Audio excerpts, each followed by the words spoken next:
When I heard about the Suvakachi competition, so I said, okay, let me try. So when first game, I started like playing rugby since then.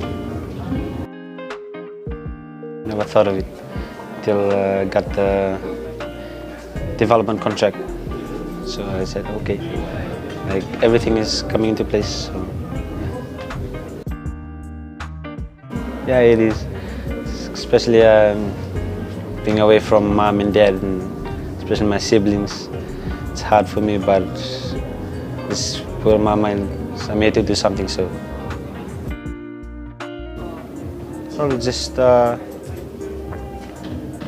show, just try to impress them in whatever ways I can do.